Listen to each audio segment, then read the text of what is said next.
A'udzu billahi minasy syaithanir rajim.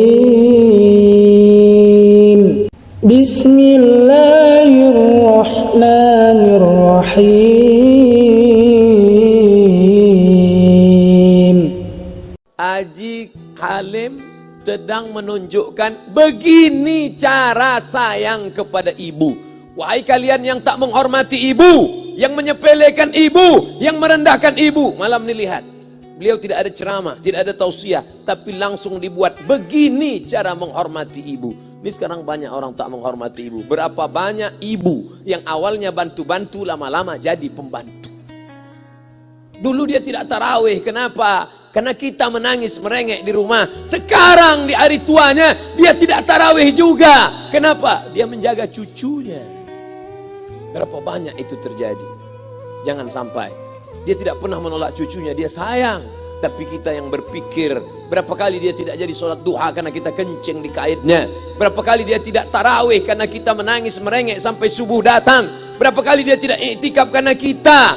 Andai dia masih hidup hari ini, datang, belikan pakaian yang paling dia suka, belikan perhiasan kalau ada. Andai tidak cium tangannya, tapi yang sudah meninggal dunia, jangan lupa kau doakan, Rabbil firli wali walidayya warhamhuma kama rabbayani shaghira. Berdoa pun kau tak mau, apalagi yang akan kau bawa menghadap Allah SWT. Meregang nyawa dia melahirkan engkau. 9 bulan 10 hari kau menumpang di perutnya.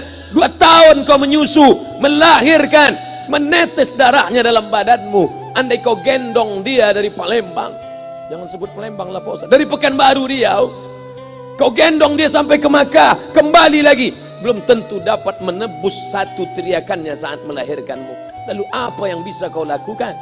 Datang seorang ibu pergi ke tempat servis HP. Nak, tolong anak lihatkan HP saya rusak kayaknya. Dia periksa, ini nggak rusak bu. Terus memang anak ibu nggak nelpon. Kenapa kau tidak telepon? Datang dia ke rumah anaknya. Nah, ibu nggak ada uang mau buka puasa, bisa minjam 100.000. Apa kata si anak? Sebentar ya ma, aku tanya istriku dulu. Ini Ustaz dapat dari mana? Ada yang kirim WA grup. Jadikan ibumu seperti raja, maka rezekimu akan diberikan Allah seperti rezeki raja-raja. Bukan hadis, dapat dari grup WA. Ini ibu minta terus sholat tarawih, tapi sang anak sudah tidak bisa. Aku mau hentikan saja sholat tarawih ini, karena mau buat tenda ini tidak bisa. Tiangnya bambu, sudah bocor. Kita stop saja sholat tarawih bersama ini. Apa kata si ibu? Buatlah sholat tarawih terus, nanti Allah akan berikan engkau gedung yang besar. Dengan gedung besar itu kau akan tetap sholat tarawih. Mana gedung besar itu? Inilah dia gedung besar. Langsung dikabulkan Allah Subhanahu wa taala. Karena setelah Allah langsung orang tua. Wa qadara rabbuka alla ta'budu illa iyyah. Allah sudah wajibkan engkau menyembah Allah. Setelah Allah, wa bil walidaini ihsana. Kedua orang tua. Jangan kau lawan ibumu. Kayak anak-anakku, jangan kau lawan ibumu. Karena kau lawan ibumu, kau tak pernah mencium kebahagiaan. Walaupun hartamu banyak, kau akan berenang dalam air mata penderitaan sampai kematian datang. Ada pezina hidup di dunia senang, ada pecandu narkoba hidup di dunia senang, tapi orang yang durhaka tetap dapat dosanya dibalas Allah di akhirat. Di dunia coba dapat. Ustaz, kalau di akhirat dapat, di dunia dapat, untuk apa lagi di dunia? Yang di dunia itu DP-nya. Nanti di akhirat akan kau dapatkan cash-nya. Oleh sebab itu jangan main-main dengan ibu. Datang seorang laki-laki, ya Rasulullah, izinkan aku mati syahid.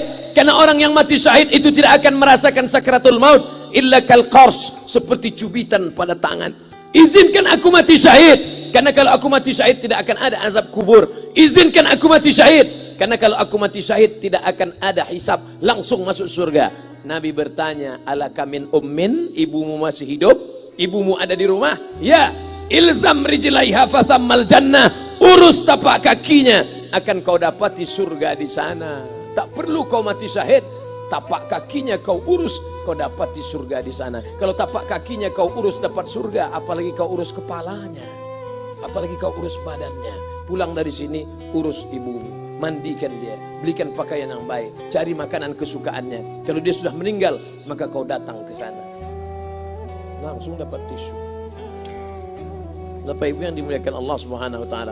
Ini Ustadz suaranya menggelegar nih, marah apa? Enggak, saya tak marah. Terus dikasih Haji Alim buka nasi kuning tadi, makanya suara menggelegar. Dimasukkan Pak Kapolda daging sama ayam 3. Masya Allah, ini kari Palembang nih Pak Ustadz. Mantap, menggelegar suara kita di rumah.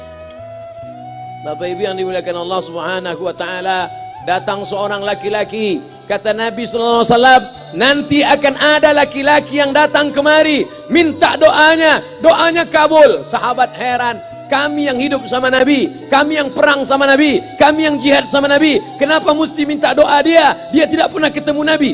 Pokoknya nanti kalau dia datang, minta doa sama dia. Setelah Nabi SAW meninggal, barulah dia datang. Orang itu bernama Uwais Al-Qarni. Kenapa doanya makbul? Dia merawat ibunya. Kalau ibumu kau rawat, doamu dikabulkan Allah Subhanahu wa taala. Apa yang kita lihat malam ini adalah buah bakti kepada seorang ibu. Ya Rasulullah, man ahaqqun nas bi husni sahabati? Siapa yang paling layak mendapatkan baktiku? Ummuka. Siapa lagi? Ummuka. Siapa lagi? Ummuka. Ibumu, ibumu, ibumu. Summa man? Siapa lagi? Abuka. Kami, Ustadz, Jenderal Bintang 5, alim ulama, kami hanya dapat 1, sedangkan kalian ibu dapat 3. Ibumu, ibumu, ibumu. Kenapa ibu dapat 3? Karena ibu bisa melakukan 3. Ibu mengandung, ibu melahirkan, ibu menyusukan. Kalau bapak mau dapat 3, coba yang 3. Pulang dari sini, pergi ke tempat jual kelapa muda, beli 1. Jangan dibelah, ikat di perut 9 bulan 10 hari. Kalau mau merasakan melahirkan, pulang dari sini, pergi ke tempat jual mangga. Telan bulat-bulat, keluarkan bulat-bulat. Emang enak jadi perempuan. Mereka luar biasa. Tanya ibumu, berapa kali dia meninggalkan puasa Ramadan? Saat mengandung engkau, 30 hari dia tak puasa. Saat menyusukan tahun pertama, 30 hari dia tak puasa. Saat menyusukan tahun kedua, 30 hari dia tak puasa. Saat dia mau ganti qadha tahun berikutnya, adik mau menyusul. Hari ini dia belum mengqadha puasanya, dia terhutang di hadapan Allah. Lalu apa yang bisa kau lakukan? Malam ini betul-betul disadarkan. Alhamdulillah, ibu saya masih hidup, umurnya 70 tahun. Saya akan pulang dari kajian malam ini. Nampaknya malam ini saya yang ceramah, saya yang tausiah. Tapi saya mengambil pelajaran. Pulang dari sini, saya akan lebih sayang pada emak saya.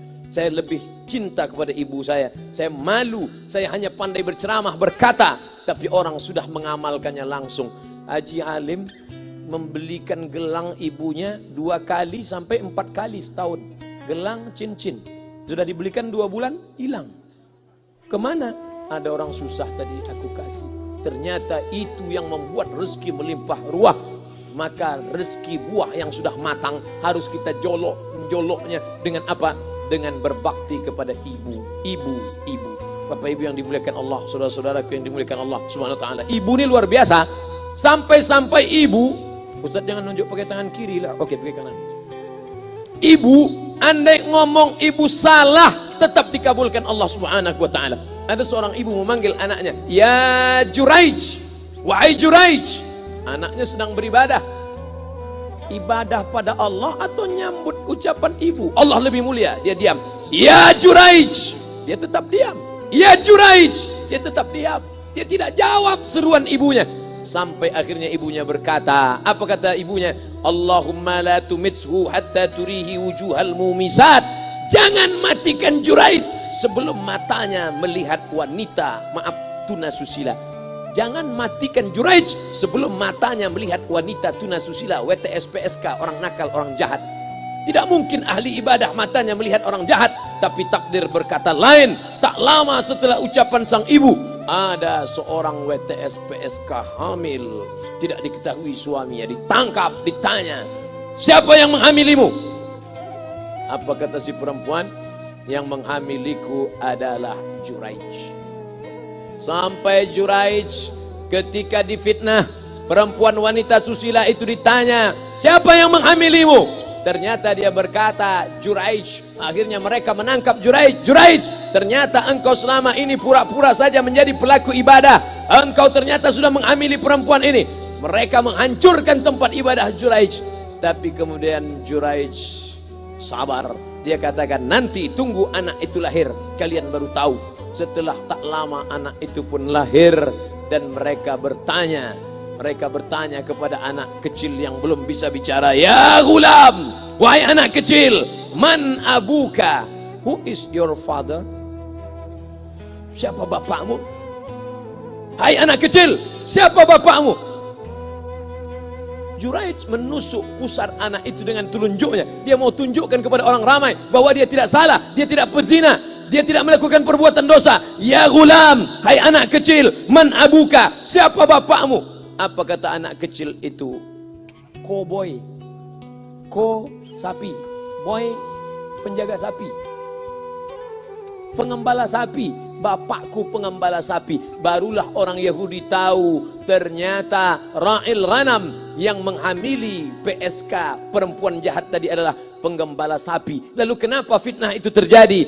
Allah mengabulkan doa si ibu sebelum Juraij mati. Matanya pernah melihat wanita tuna susila. Oleh sebab itu ibu jangan sampai kalau marah sama anak memanggil anak dengan kata-kata yang tak baik. Setan, hantu. Kalaupun marah panggil dia, calon wali kota. Sini sebentar. Kalau marah betul, calon gubernur. Sini sebentar. Doa ibu dikabulkan Allah Subhanahu wa taala. Saya setahun setiap bulan Februari ceramah di Kuala Lumpur seminggu.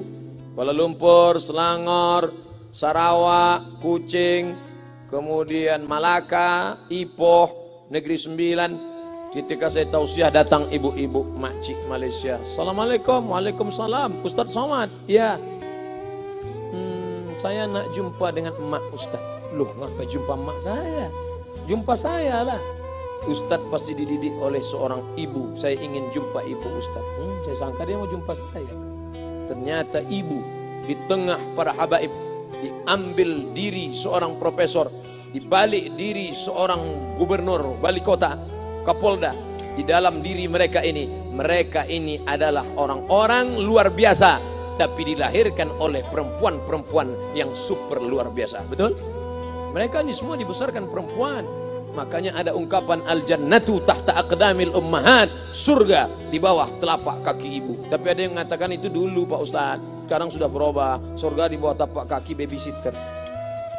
Karena banyak yang menitipkan anaknya kepada penitipan anak. Jangan bu, walaupun kau wanita karir, tidak seberapa itu. Tidak dapat kau tebus kehilangan masa-masa manja mereka dengan pendidikan. Ini banyak ibu-ibu sekarang sudah tidak lagi mengurus anaknya.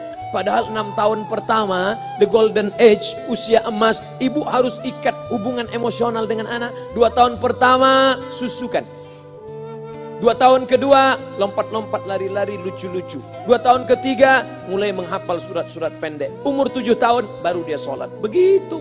Sekarang banyak. 2 tahun pertama, dia titipkan ke Al-Baqarah, sapi betina. 2 tahun kedua, dia titipkan ke PAUD dan BUUD. 2 tahun ketiga, dia titipkan ke TK.